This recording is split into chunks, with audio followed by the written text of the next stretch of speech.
Hey guys, Danny here, and welcome back to my little corner of the internet. If you don't know me, I am a singer-songwriter, entrepreneur, creative, and disability advocate. And today I'm going to talk to you about the last few points on how to make your EPK more professional, to optimize it to get the best and most amount of press that you possibly can. I highly suggest watching part 1 before you come back and watch this part. But if you're already caught up, let's just jump into it.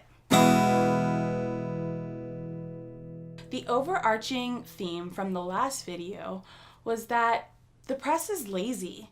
They don't want to spend more time than they need to writing an article about you.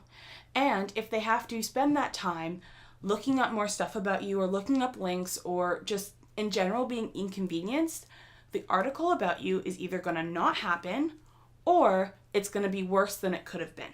So by now, I think it's pretty common practice for people to include other press that they've been featured in their EPKs. This is really good because it kind of signals to a person who is going to write about you or is considering writing about you that other people have already written about you, so there is value in writing about you.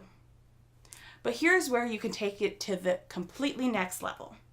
Not only including links to the press that you've already been featured in, but also including quotes. Yeah, you want to include quotes from those actual articles physically in your EPK.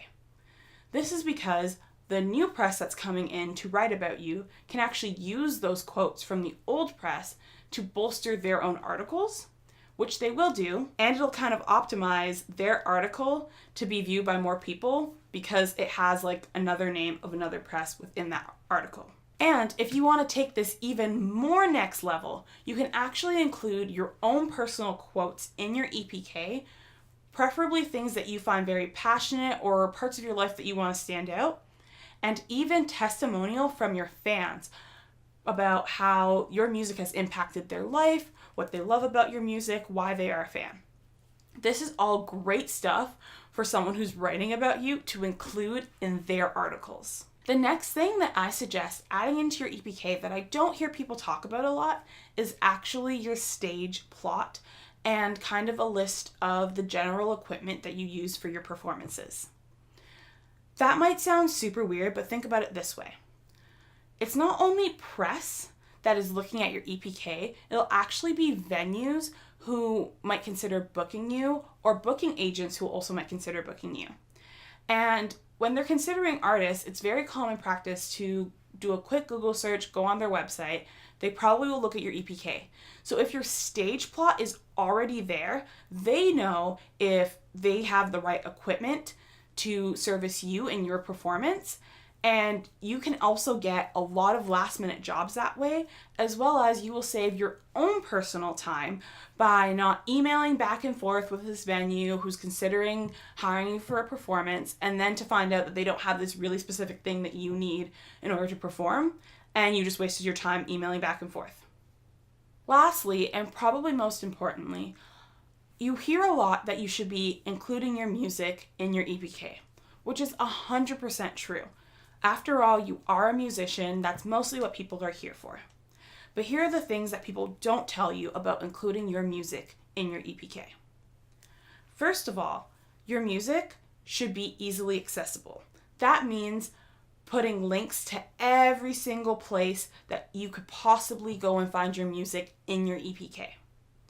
But not only should you include those links, you should actually customize those links. You can use services like Bitly or Pretty Links in order to do this.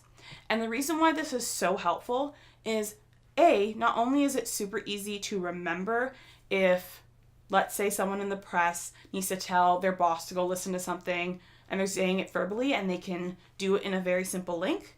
But 2, you can actually track how much people are clicking on those links so you can see where the press are going to listen to your music. So when you're advertising, you know that those are great places to advertise, as well as you get a fairly good idea about how much press is actually coming and viewing your EPK to consider writing about you. You could even use that to maybe follow up with certain press that you might have been in contact with already if you know that someone else has already hit up your EPK to write another article. Number 2, you should have at least one song that is completely embedded into your EPK and that anyone can listen to all of the time. This is because, once again, these people are lazy and you don't know what circumstance or situation that they're viewing your EPK in. If they have slow internet or the website that they normally go to is not working for whatever reason, you want them to be able to hear your music and considering writing for you in the press very easily, readily available on your EPK. And the last few general quick tips to keeping your EPK the best it can be is to make sure that you update it regularly. So if you have a brand new single, make sure that you're including that information in your EPK, including that information in your bio or discography that you're including in your EPK. And 2, make sure that your EPK is easily downloadable. So not just the individual pictures or videos or anything like that. You want to make sure that if someone wants to download your entire EPK and take it on the road with them, that they can. If you make it easier, you will get more and better press. If you really put the proper time and effort into making your EPK website and overall brand visually appealing and easy to access, it'll make a world of difference in your career. Once I have my website fully up and running, I will have a blog post available that will go into more detail on all of this stuff and also include a checklist and a template in order to help you make your EPK the best it can possibly be. But until then, I hope you'll consider subscribing and consider following me on Instagram at Danny Alexandria Music to be updated to know when my website is fully live. I will see you guys next time. Bye.